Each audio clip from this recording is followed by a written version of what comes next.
It's time for episode 40 of Delivering Marketing Joy. This time I talk with Bill Petrie and Dana Zezzo. It's a special episode, and we talk about sales, social, and what we need to work on.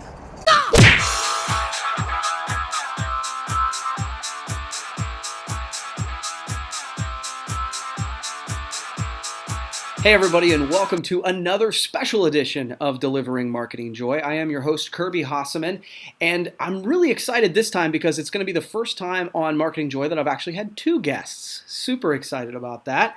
I have Bill Petrie, who founded Brandivate and also has a relationship with Proforma, doing training with them, and of course, Dana Zezzo, who is the marketing guru at Jetline. And so thanks, guys. I really appreciate you being a part of it. Absolutely. Thanks for having us. Always a pleasure, Curb. Cool. Well, one of the things I noticed about both of you guys is you guys both had done sales training, marketing training, and so I wanted to ask a few questions geared toward that. So, Bill, let me start with you. Yeah. What are some tips for a salesperson, really in any industry, but certainly in our industry, to get up and running or to kickstart? Say they've been in the industry and they want to kickstart their career. What are some tips? I think the first thing I would suggest is they need to learn to single task and not multitask. I hear so many people say with kind of false pride that they are the best multitaskers they know, but if you look at the results, both in quantity and quality, multitasking simply just doesn't work. When I say single task, it doesn't mean I want people to focus on one thing until it's fully completed, but when you're focusing on a task, you should give it the attention it deserves. So if I'm working on a presentation or I'm working on a quote for a client, I'm focused on that task. I don't have other windows open. I'm not taking phone calls. I'm focused on that task. And I find that helps me be more in the mode of hustling, which I know the three of us absolutely subscribe to, and it makes me less busy. Kirby and you and I have talked about, and I know Dana and I have as well, busy is this activity that might result in you achieving your goals by accident sometimes or by happenstance, but when you're hustling, it's kind of a laser-focused straight line to right where you want to be. And that's what I'm talking about when I talk about single tasking. So that's the first thing. The second thing is never, ever stop learning. How much time do you get? I get more than you. I get as much time as I want because I have more facial hair than you. Okay. The second thing is you never want to stop learning. The minute you stop learning, you stop growing. And these are the types of folks who they're set in their ways and they don't want to adapt to different ways of thinking. You can read others both in and out of the industry. And social media is great for this because you can really discover forward-thinking people through friends and people you trust. In the industry, obviously Promo Kitchen is one that comes to mind, PPAI. Aubrey Collins has a great blog. Patrick Black has a great blog. Kirby, you have a fantastic blog. Outside the industry, notice I didn't mention you, Dana. Dog. Outside the industry, Gary Vaynerchuk is great, Seth Godin, who we all know and love, John Jantz from Duct Tape Marketing, or even biographies of people you admire. I always like movers and shakers. I've read biographies from Richard Branson from Virgin, Herb Kelleher from Southwest Airlines, and I always take things away from that. So always be learning, right? The third, don't sell product. Yes, Dana, I'm now looking at you. Don't sell product. People don't buy products. Instead, you want to show them how to turn those products, those ideas from great companies like Jetline, you want to show your clients how to turn those products into an experience. You want to discover who that target audience is and what the client wants that end user, whoever's receiving that wonderful decorated nugget of gold, what you want that end user to do with it. And when you discover that, you start accomplishing things. You start helping your client serve their goals and not yours. It's what I call having the heart of a servant as a salesperson. I want to help my clients move their target audience. So a stress ball from Jetline is much more than just a stress ball when it can move your target audience. And that's a salesperson job. And the last one, and I will be quiet, I promise, be you. Not just a version of you, but be you. I'm me all the time. Anybody who knows me, this is how I talk. This is how I act. I'm the same person here right now as I would be if I was standing right in front of you guys. When you stop worrying about how you should be, when you start worrying about how you should be or what version of yourself you should be, you start blending into the crowd because you're scared to take chances. You're scared to just be you and enjoy the human experience that we all have.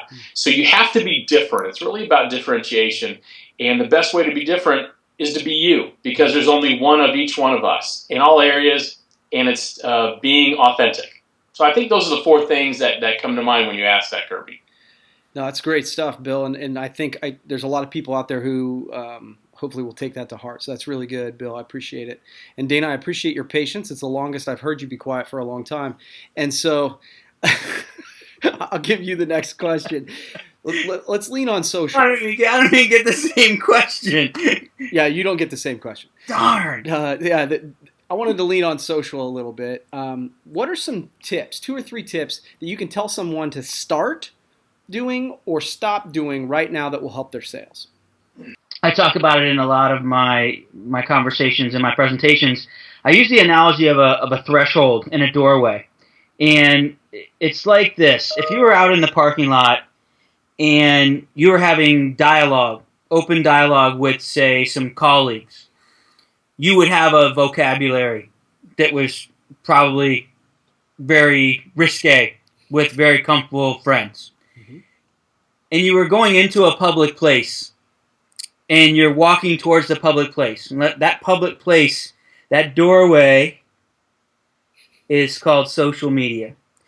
And the day that you walk in that door, you cross that threshold, your voice and your sound becomes more conscious of the audience.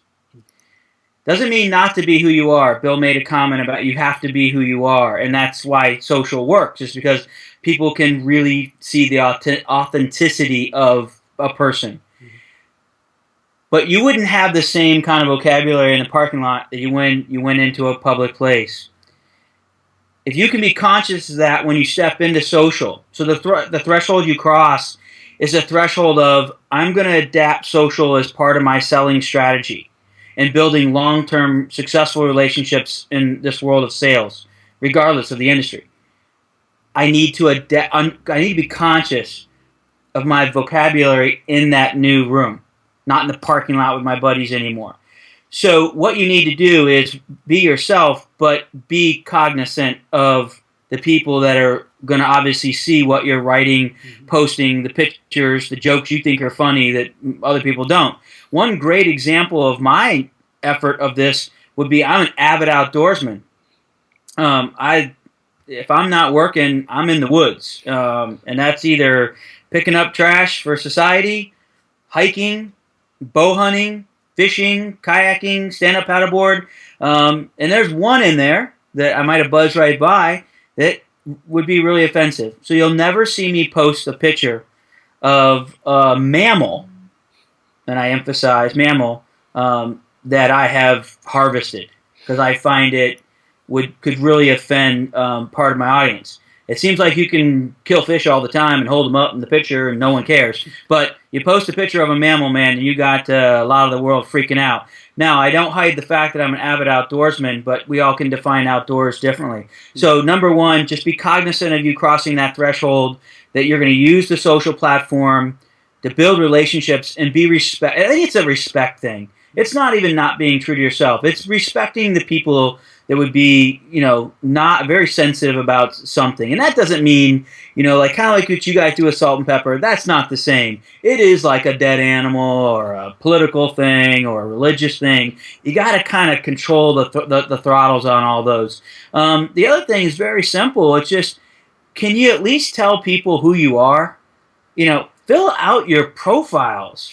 My God, I have so many people that have requested connections. I can't figure out who the hell they are. You don't put where you work. You don't put and where you used to work. You don't put where you live. You don't. I mean, give me something to figure out who you are. Yeah, it's kind of. And then obviously it's not. And then obviously it's not your profile picture. So I never met your dog, so I Well, tend to not. Dana, the reason people don't do that, they're probably scared you're going to hunt them. Come on.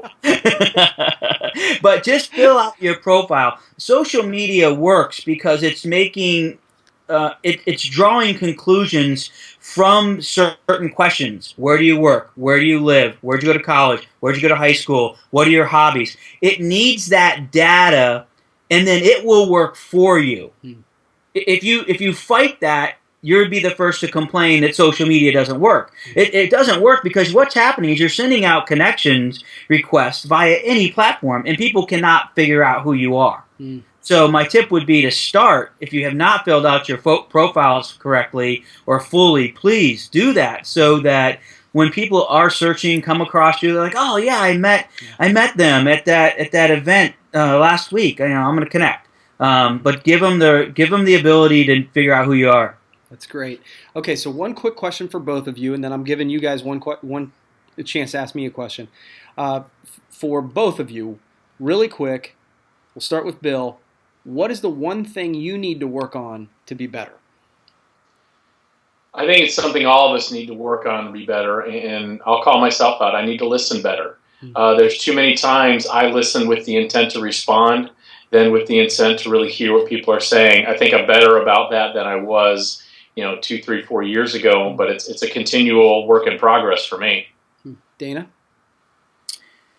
Well, I can't. That's a tough one to top. He's always going to be. He's right with that comment. We're all sales people. We're personalities. We want to tell our story. Right. So I agree with Bill 100%. I think what I need to do to get better is just, and I've put that into motion in a major way in 2015, and that is by putting the people on my staff that can I say disguise, that might not be right, but can improve where my weaknesses are. And that is, one, is to accept my weaknesses, which it seems like the older I get, the more I accept them. And put the right people in places to fill those gaps around my workplace and in my professional career so that I can, because I'm in this for the long run, and I am petrified of burning out, and I'm starting to, at the wise age of 47, realize that there are some amazing people that want to be surrounded with the people they work with and learn, and willing to help fill in those gaps and drive a team forward. And so I think it's just to acknowledge your weaknesses and do two things: either fix them or put the right people in place to do those things where you lack. Yeah. So listen better and build a great team around you. Those are two great pieces of advice. So I appreciate that. So now it's your turn. You guys get to ask me one question. So fire away. Bill, you frame this up, so you start it. I'm going to frame it up. So, Kirby, I think what really everybody wants to know is if Dana was hunting you with a bow, where would you hide? That's not a really tall tree. Yeah, although that's a good question. It's not the question. Okay. The question we want to ask you is, I'll speak on behalf of Dana. The way you put content out there and embrace different media is not only inspiring, but it's fun to watch. Thanks. How do you consume media, though? The three of us are around the same age. Kirby, you're a little younger than us. I'm 45. I think you just turned 40 very recently. How do you consume media, though? And I think Dana wanted to add a little bit to that. Yeah, I think what's happening is that we all are caught in an interesting place in society generationally, and that is that we have consumed media in old school ways, and now we have the option of consuming media in the new world. Right. I know it's coming from all of those, but let's break it down a little bit. Give me an example, because I think this might be very enlightening to your younger audience. Mm-hmm. Give me, let's break it down though. You have local news, right? Mm-hmm. You have national news, industry news, and your sports. And weather. Okay. And All right. weather. Where do you get your weather? So I'll keep it as brief as I can. So real quick, weather. I don't pay attention to the weather because, as a rule, all it does is piss me off. They're either wrong about it or it tells me it's going to rain in Ohio. So I really don't pay that much attention to. I'm not kidding. I actually just go outside and go, okay, that's what it's going to be. So weather, I don't really consume. Sports, that's probably the one place I go national. ESPN, I still will watch TV, ESPN.com. Everything else, I get my news through social. I actually run this exercise in meetings where I will ask people around the table and they'll say, I get it from Fox News or MSNBC or local news. I don't watch local news. I just don't. I prefer not to fill my head with the negativity that's in it. So I don't watch local news. And what I've found is, much of local and national news, I hear it before it's on any of the main places on Twitter and Facebook anyway. It happened to a celebrity, Dale Earnhardt Jr. was in Coshocton not too terribly long ago. And by the time it was in the local media, I'd read it a week earlier and seen pictures, and all that had happened on Facebook long before. So though I know it's, and oh, by the way, I follow those those news media on those channels, so I can actually dig deeper on stories I want to. So, and usually I find out about stuff long before I would have on traditional media through social. And so that's really how I consume it. Cool. Great answer. Well, thank you. I appreciate it. And guys, honestly, thank you so much for being a part of this special show. And obviously, we've done it once before with both of you guys. We'll have to do it again, okay? Awesome. All right. Well, that wraps up another edition of Delivering Marketing Joy. We will see you next time. Hey, thanks for watching, but wait! Can you do me a favor? Please subscribe to my channel. If you haven't done it already, the way to do it's right over here. And hey, if you want to watch the last episode, check that out over here. Again, before you leave, subscribe!